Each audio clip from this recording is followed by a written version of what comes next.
com Raul Mikhail Ivanov.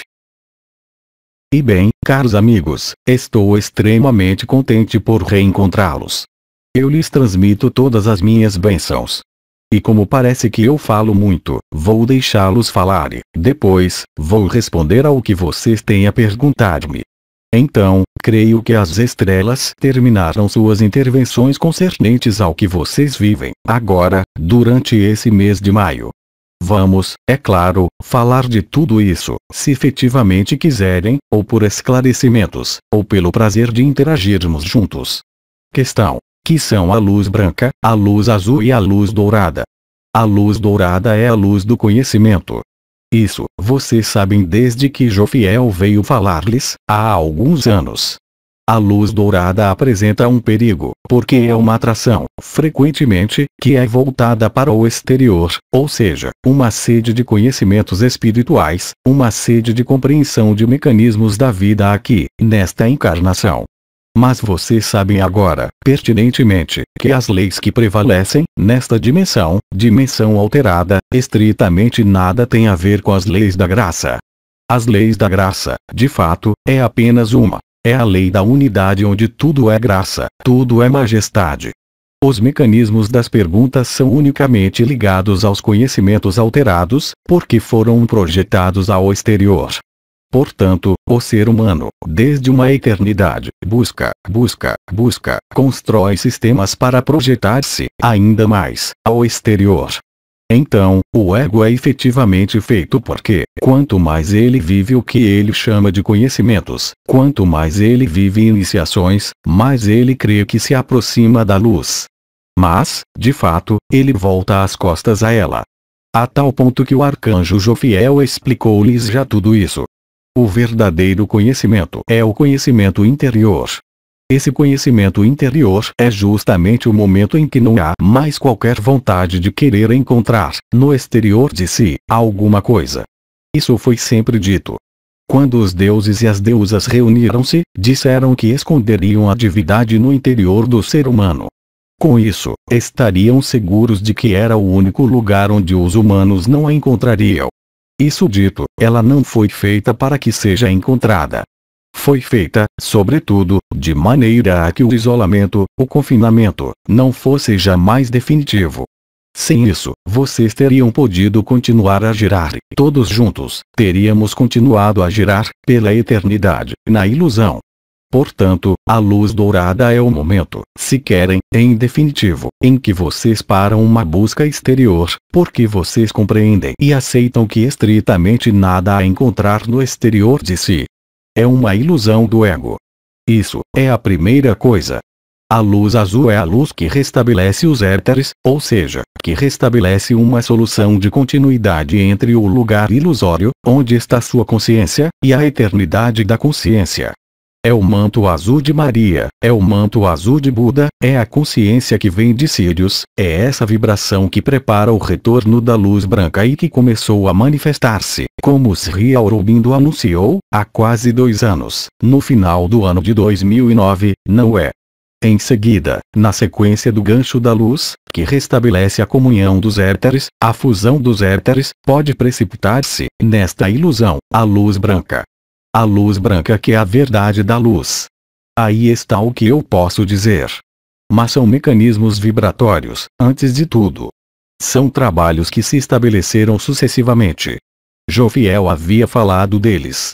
Ele havia falado do trabalho vermelho, do trabalho amarelo, do trabalho negro. E agora, o trabalho no branco, que é a metamorfose. É exatamente isso que vocês estão vivendo, se vocês aquecem a luz, ou seja, se vocês aceitam não mais existir, como pessoa, num corpo e numa ilusão. Questão: a Nova Jerusalém, evocada por Gemma Galgani, está em relação com o que se chama a Jerusalém Celeste com a morada de paz suprema, Shanti-Nilaya. Cara amiga, é exatamente a mesma coisa.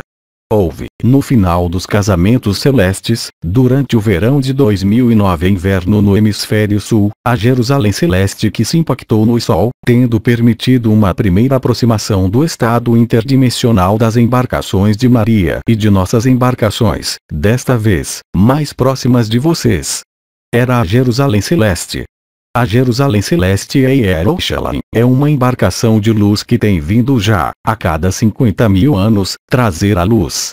Há uma descrição específica que é dada em alguns escritos do Antigo Testamento. Ela é descrita com 12 portas, como por acaso, 12 portas e 4 lados. Foi feita a relação com o quadrado que está presente em sua cabeça e que se revela, e que representa o que se chama Yerushalayim, a embarcação de luz, mas sua própria embarcação de luz, que é sua merkaba interdimensional, que se inscreve no cubo, nas 5 formas geométricas perfeitas que são agora constituídas, e que vão estender-se, ou seja, passar do quadrado para o cubo, com suas arestas em número preciso, e que vai permitir-lhes juntarem-se à sua morada de paz suprema, ou seja, Yerushalayim Celeste, passando por sua própria Yerushalayim, que corresponde ao retorno do Cristo e à densificação de Metatron, nesta dimensão. Na ordem de intervenção dos arcanjos, foi-lhes dada, durante os casamentos celestes, e já um pouco antes, a intervenção de diferentes arcanjos, segundo os ciclos e as fases do calendário dos 3 últimos anos da dimensão terceira que vocês vivem. É exatamente isso que se realiza sob seus olhos em seus corpos. Questão: o 4 vezes 3 corresponde às estrelas de Maria. Sim, perfeitamente, e ao conjunto da frota intergaláctica mariana. São também os 12 Elohim que trouxeram o cristal azul de Atlântida, quando da criação de Atlântida. É a mesma vibração, ainda que não sejam as mesmas consciências, mas é a mesma função. Assim como havia 12 apóstolos ao redor de Cristo. Questão: o cubo, como uma caixa, abre-se, portanto, para revelar e criar os universos. O desenvolvimento de que você fala, de abertura do cubo, é ligado à primeira forma perfeita que é, de fato, a pirâmide triclínica que é ligada, diretamente, à estrutura da civilização dos triângulos, pertencendo à 24ª dimensão, onde situam-se os Ayot HaKodesh, e outras consciências, é claro. É o triângulo elementar, de que falou Metatron, no ano passado, situado ao nível de, efetivamente, 4 vezes 3 igual 12 estrelas. Questão: Geno Galgani ligou a unidade à inocência. Qual é a relação com nossa inocência de infância? Caro amigo, eu acabo de dizer a frase seguinte. Geno Galgani pôs o eixo horizontal da cruz posterior entre unidade e profundidade. Unidade e profundidade é a infância interior, portanto, a inocência. Você suprime interior e você tem a infância, inocência. Não compreendo bem a questão, aí, uma vez que é a mesma coisa. A inocência é a capacidade para viver, inteiramente, o instante, sem fazer intervir o mental ou qualquer projeção do que quer que seja. Questão: a coroa externa gira num sentido e a pequena coroa interior no outro sentido. O que cria um movimento para acionar o eixo principal, de algum modo. É perfeitamente correto. E, aliás, por isso, que há uma coroa. É similar ao nível do coração, quer dizer que é a sincronia dos movimentos, que estão em oposição de fase, que corresponde à criação do tempo zero, ou seja, o que lhes permite sair da ilusão. Esses dois movimentos, que estão em oposição de fase, geram o que se chama o tempo zero. É o que os místicos chamaram parar o tempo, pela meditação, para sair do tempo. O tempo, nós já o dissemos, não se desenrola de modo linear, contrariamente ao que se vê aqui, quando se está encarnado, ou seja, vir de um passado, passar pelo presente e ir para o futuro. Ele se desenrola nos dois tempos e, portanto, há duas espirais de tempos, efetivamente.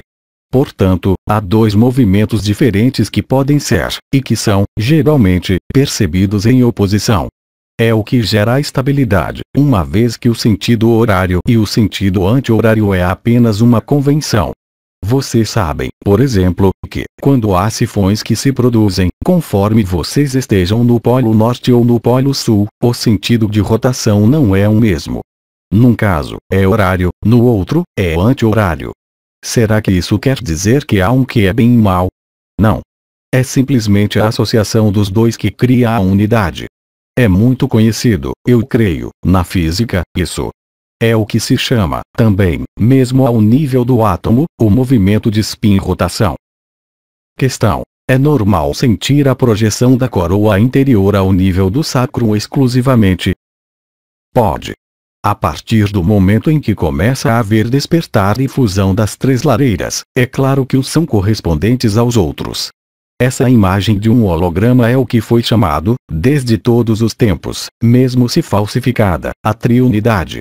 Questão: isso pode ser como um motor que estaria como na reduzida, em espera? Sim, por que não? A velocidade de rotação não é sempre a mesma. Mas o motor está ligado, sim, é o mínimo que se pode dizer. Questão: esse duplo movimento junta-se ao que é chamado as rodas nas rodas. Inteiramente. Isso corresponde. Roda nas rodas, outro nome dos Iota Kodesh. Os mecanismos de rotação, mesmo de um cubo, dão uma roda. Questão: é uma espécie de movimento universal e perpétuo? É um movimento aparente, mas, em alguns graus de consciência, não há mais movimento. É justamente o movimento que cria a imobilidade. É o campo zero. Questão: o ponto zero é o momento em que tudo se reúne. Sim. Tudo para, também. Não se pode passar de uma dimensão confinante, como esta, para outra dimensão, sem parar o movimento, seja o movimento do corpo, o movimento do átomo, o movimento da Terra. Questão: esse ponto contém tudo? Sim, inteiramente. É exatamente isso. Há alguns de seus cientistas que disseram que, se vocês chegassem a pôr todo o conjunto de pontos da criação e se suprimisse o vazio que existia entre o núcleo do átomo e do elétron, o conjunto da criação se teria numa cabeça de alfinete. Questão: está em relação com os buracos negros? Não, os buracos negros é uma visão alterada do que é, para vocês, quando vocês veem um buraco negro. Ele absorve tudo e isso dá muito medo, porque quer dizer que desaparece. Não, isso quer dizer que aparece na luz, se desaparece à sua vista. Não se esqueçam que, nesta dimensão, tudo que vocês veem é uma imagem invertida, absolutamente tudo. Essa inversão, aliás, está presente, mesmo ao nível dos cruzamentos dos cérebros e da imagem que cria a sua retina que se inverte, no cérebro, passando pelos cruzamentos de nervos ópticos. Questão: a Terra tinha uma forma cúbica antes da falsificação. Antes da falsificação, ela tinha uma forma cristalina, ligada a uma disposição hexagonal. Mas o hexágono é, de algum modo, é difícil para explicar, mas, uma projeção da forma cúbica. É difícil explicar com palavras. É similar quando vocês estão em seu corpo de existência, vocês não estão fixos numa forma e numa dimensão, nem num espaço. Passando de um estado a outro, vocês mudam de forma e vocês mudam de dimensão. É exatamente o mesmo em todos os níveis. Mas isso não pode ser conceituado, assim, com o cérebro. Não é possível. O órgão cérebro ou o pensamento não dá a representação adequada da verdade. Lembrem-se de que as leis desse mundo não são as leis da unidade. As forças mais evidentes é a gravidade. Quando vocês estão no corpo de existência, nenhuma força gravitacional se exerce. Somente existe, é um jogo de palavras, o que se poderia chamar a gravidade do pensamento que, em função do pensamento, vai conduzi-lo sobre linhas de vibrações que os fazem ou mudar de forma e de espaço, ou de dimensão. Pode-se dizer isso também de outro modo. Se vocês esticam o cubo, o que acontece, pelos dois eixos? Vocês obtêm um octaedro. Se vocês multiplicam o octaedro, vocês obterão as duas formas perfeitas mais complexas que faltam. Mas tudo isso é algo, como dizer, que não se pode representar, mesmo se é muito forte em geometria. Quando se está nas outras dimensões, isso se vive como mover o dedinho, de algum modo, quando se está encarnado. Questão: todas as formas que você evoca, ligadas à luz, são construídas com linhas retas. Por quê? Porque a falsificação é a curvatura. Mesmo a forma unificada que vocês chamam as fractais, desenvolvem-se segundo curvas, mas essas curvas são quebradas, como se diz. E o fator de progressão de uma curva para outra é um fator ligado a uma equação correspondente a uma forma geométrica perfeita. Questão: por que ser tão fascinada pelo cubo e suas construções geométricas? Então, aí, cara amiga, porque é uma forma de perfeição. E é, para você, uma imagem da perfeição. Questão. O papel de Aldebaoth foi desejado desde o início. O papel de Aldebaoth? Qual papel? Os arcontes, que são os dracos, são administradores dos mundos. Eles não criam, mas administram. Eles exageraram, administrando ao extremo e cortando a criação para administrá-la e criá-la, eles mesmos. Mas eles nada criaram. Eles não podem criar. Não se pode administrar e criar. Quando se está encarnado, por exemplo, nesse mundo, é o mesmo princípio. É muito raro encontrar, isso existe, mas de uma maneira geral, se você é um financeiro ou um banqueiro, eu vejo em você dificuldade para criar imagens ao nível artístico. É muito difícil. Num outro plano, é exatamente a mesma coisa. Há funções vibratórias. Essas funções vibratórias são ligadas a estados multidimensionais do ser e das consciências. Segundo sua esfera de expressão prioritária, mas não única, vocês vão ou criar, os Elohim criam, ou administrar criações. Administrar não quer dizer dirigir. Administrar não quer dizer confinar. E aí onde há algo que não vai. Agora, afasta-se das estrelas, parece-me, aí. Se vocês querem compreender, intelectualmente, interessem-se pelos escritos de Nag Hammadi, que foram encontrados no Mar Morto, e que explicam perfeitamente o que é a visão do gnóstico, que exprimem perfeitamente o que é Yahweh e Aldebaoth ou Yahvé, ou seja, Deus/Diabo, que é exatamente a mesma entidade que os fechou na submissão e que os cortou da fonte. É o que nós nos matamos em repetir, desde anos, parece-me, de maneira progressiva, porque não é necessário destruir todas as suas crenças e todas as suas adesões mórbidas assim, de um dia para o outro. Enquanto vocês seguem alguém, vocês não são livres. Foi o que disse irmão K. Vocês querem descobrir a autonomia e a liberdade ou, então, vocês querem fazer crises da infantilidade ao invés de viver a criança interior. Ou seja, depender de uma autoridade exterior e crer que vocês devem submissão a outra consciência. Cabe a vocês escolher.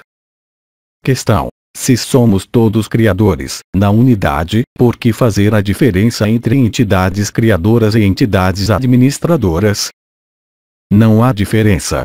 São eles que fizeram uma diferença. Houve, há 20 milhões de anos, sobre esta terra, alguns Elohim de Sírios que criaram uma sementeira biológica, livre, com criação de uma forma carbonada, chamada humana, totalmente livre. Naquele momento, a criação dessas esferas carbonadas necessitou uma administração. Mas os dracos, que são administradores em outros planos, são também criadores, mas não é a mesma coisa que ser administrador em um universo e querer tornar-se o criador e, sobretudo, confiná-lo. Existem dracos redimidos, desde muito tempo. Existem dracos que de modo algum participaram desse mascaramento, felizmente. Mas percebam, a tal impregnação da humanidade dessa palavra Deus que, mesmo hoje, mesmo sabendo disso, é a palavra que todos empregam correntemente.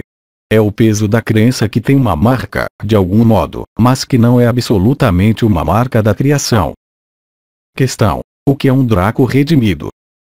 Para que isso vai lhe servir? Você poderia conhecer o nome de todos os dracos, você poderia conhecer os nomes de todas as linhagens, será que, no entanto, você tocaria sua unidade? Questão. Tenho necessidade de saber o que é um draco redimido, para ir ainda mais à unidade. Não. Isso é uma ilusão do ego. Houve revelação de algumas linhagens para muitas sementes de estrelas, há aproximadamente 1 ano e meio. Alguns tiveram a revelação da própria linhagem, revelação que deve ser interior. Agora, uma vez que essas linhagens são reveladas, elas traduzem uma filiação, no plano espiritual. A unidade está para além de tudo isso. Tocar a unidade, nesse mundo, tal como vocês estão hoje, a prioridade. Ora, a unidade toca-se agora e, desde 1 ano quase, unicamente pela vivência da unidade, transcendendo e superando, mesmo, essas noções de linhagens. Se elas forem reveladas, tanto melhor para vocês, interiormente. Agora, vocês devem transcender tudo o que está nesse mundo que não é a luz, sejam suas vidas passadas, que pertencem à matriz, sejam suas linhagens espirituais, que traduzem a algo que será inato e natural quando vocês acederem à sua unidade. Mas, para aceder à unidade, vocês devem fazer calar, agora, tudo que não é mais a unidade. Parece-me que foi, grosso modo, contado pelas estrelas, não? Será que vocês podem explicar, com palavras, a existência? As linhagens, vocês podem vê-las. Vocês podem ver uma águia, um golfinho, etc. Mas será que o fato de ter essa revelação permite a você centrar-se no ponto er? Não, é já um desenvolvimento do ponto er, dado que há 4 linhagens que estão localizadas nos pontos da cruz cardinal. Elas se revelam quando a unidade está em vias de instalação. Mas, após, é preciso passar além. É necessário ir para a essência, para a vibração da luz. Tudo isso são ferramentas, mas concebam que, a um dado momento, pode ser, também, obstáculos, se o ego, a personalidade dele se apreende. O mais importante, o mais urgente mesmo, eu diria, hoje, é ir para essa luz que vocês são, para além mesmo de todas as formas, para além mesmo de todas as linhagens, reveladas ou não reveladas, porque há uma urgência vibratória para realizar isso. Se a luz chega, inteiramente, como vai chegar a um dado momento, e um ser, que viveu o despertar das coroas radiantes, está ainda interrogando-se sobre sua linhagem, sobre a compreensão de sua linhagem, ele não está na vivência da unidade, mesmo se ele viveu acessos à unidade. É preciso efetivamente diferenciar, cada vez mais agora, e isso vai tornar-se, como o disse Geno Galgani, talvez cada vez mais fácil, na condição de viver a luz e aceitar viver essa luz. Vocês terão momentos em que o ego, porque ele existe enquanto se está encarnado, vai querer apreender-se de algo, de uma linhagem, de uma filiação, tanto mais que isso correspondeu a revelações reais, naquele momento. O fogo do ego vai disso apreender-se. Vivendo o fogo do ego, vocês não poderão viver, inteiramente, o fogo do espírito. Porque é o fogo do espírito que vocês transportam, não é suas linhagens. Portanto, o que era verdadeiro, há ainda 1 ou 2 anos, agora não é mais verdadeiro, mas deve ser transcendido também. Porque tudo isso, vocês reencontrarão quando deixarem, definitivamente, essa ilusão, de maneira totalmente natural. Mas não é mais tempo, agora, de colocar-se a questão do que foram numa vida passada, ou qual linhagem eles afeta, ou quais são suas linhagens. É tempo de ir para a essência, ou seja, ao ponto er. Sem isso, as rodas colocar-se-ão a girar. Vocês permanecerão fixos a um ponto. Questão. Viver a unidade, pela ativação do ponto er, é um estado em que não há mais palavras, onde não há mais nada. É completamente isso. Vocês são a luz. Sendo a luz, o que pode permanecer como interrogação sobre o que quer que seja mais além da luz? Vocês são a resposta. Alguns de vocês começam a penetrar esses estados. O problema é, como eu disse, que vocês passam de um para o outro, e é normal. É um aprendizado. Mas é necessário ter consciência desse jogo e seus movimentos. Vocês têm direito a ter dor no joelho ou ter uma problemática material, psicológica, a resolver.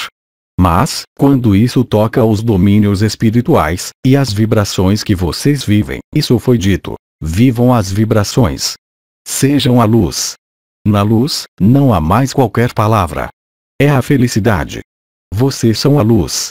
Quando há luz, não há nada mais, mesmo se, após, quando vocês estiverem definitivamente na luz, então, aí, vocês poderão ir tanto na luz como divertir-se a explorar a totalidade das criações em todos os multiversos. Mas não agora, uma vez que, aí, há ainda um ego. O ego vai apreender-se disso, como uma satisfação. Vejam vocês a diferença. Isso foi, aliás, repetido de múltiplos modos, mesmo já desde muito tempo. Busquem o reino dos céus, e o resto ser-lhes-á dado em acréscimo. O reino dos céus não é compreender os céus.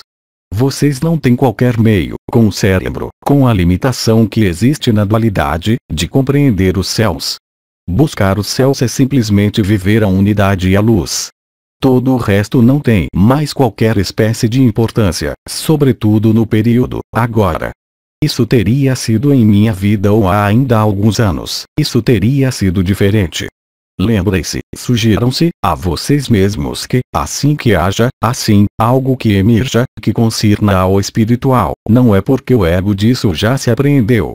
Em contrapartida, é perfeitamente lógico ter questionamentos, mesmo sobre o desenrolar de sua vida mais banal. Por que é que, nesse momento, não consigo fazer isso? Por que é que tenho dor em tal lugar? Etc, etc. É a interrogação normal, na dualidade. Mas, assim que isso concirna aos elementos, agora, que são do domínio de uma busca exterior, isso não satisfará nada e não os fará avançar em seu estado de unidade. O abandono à luz é isso. E quanto mais vocês se abandonarem, mais vocês constatarão que, mesmo as questões concernentes à vida comum, desaparecerão por si mesmas. Portanto, vocês passarão, vocês oscilarão, isso foi dito, de um ponto ao outro, sem parar. Mas é preciso efetivamente compreender que, a um dado momento, é preciso estabilizar-se na luz, para vivê-la inteiramente. A consciência é vibração. Um amigo explicou-lhes isso. Se vocês se centram num trajeto ALAL, vocês viverão a androgenia primordial, bem além das linhagens, mesmo se elas estão aí, mesmo se vocês as verem. No limite, isso não tem qualquer espécie de importância. Vocês vão instalar-se nesse estado de alegria profunda. É tempo, agora, de viver a paz e a alegria. Ora, a paz e a alegria podem nascer, a um dado momento, apenas quando não há nada mais além da aniquilação total de tudo o que pertence à personalidade. É o que precede a dissolução ou o retorno ao estado bramânico, como é dito pelos orientais. É o êxtase. Vocês imaginam que, mesmo eu, pela manhã, quando estava ao sol e vivia um êxtase solar, havia questões que vinham à cabeça. Não, eu fazia tudo para fazer calar todas as questões, quaisquer que fossem, apenas para instalar-me nesse estado, do instante. É isso que lhes é pedido hoje, nada mais. Nenhuma questão permitir-lhes a avançar em seu estado unitário. Isso lhes permitirá, talvez, aliviar o que, na materialidade dessa vida, poderá obstruí-los. Compreender as estrelas, vocês vão relê-las, vocês vão delas impregnar-se, vocês delas fazem as vibrações. Mas, após, deixem a luz. Ela sabe o que faz. E vocês não, jamais. Nós não, jamais. E é isso o mais difícil. Isso tem o ar simples, mas é o mais difícil. Aceitar que o ego nada pode. A existência não fala em palavras. Nós descemos no corpo para nos exprimirmos em palavras. Quando estamos na unidade, nós nos comunicamos por vibrações. Tudo é vibratório. A linguagem é vibratória, mas ela recorre a uma representação de cada um, que é profundamente diferente. Quando vocês são, de vibração a vibração, tudo é compreendido, porque tudo é vivido e não representado. Questão: colocar a consciência sobre uma estrela, na meditação, por exemplo, para fazê-la vibrar, é um ato do ego que se apreende da luz, dado que é um ato voluntário? Não pode haver ego assim que haja vibração. O ego é a ausência de vibração. Quando você coloca sua consciência sobre uma estrela, você ativa a vibração. Você tem questões, naquele momento, em si mesmo. É impossível. Porque a consciência está polarizada na vibração e ela se torna essa vibração. Eu imagino dificilmente um ser humano vibrar, por exemplo, nos espaços de alinhamento, ou ele dorme, está bem. Eu imagino dificilmente que vocês pensem em fazer suas corridas amanhã nesses estados de alinhamento. Questão: focalizar a consciência sobre uma estrela não é, portanto, um ato da vontade? Não é uma vontade. É uma atenção e uma intenção. Isso nada tem a ver. Isso nada tem a ver com o ego, uma vez que, se seu ego quer se colocar na vibração e a vibração aparece, o ego não pode mais existir. É o que acabo de dizer. Naquele momento. Questão: quando me sinto na unidade, meu mental se põe então a trabalhar no máximo. Sim, ele tem medo de sua dissolução definitiva. É todo o trabalho de aprendizado que vocês efetuam agora. Vocês vivem em estados que se poderia qualificar de místicos.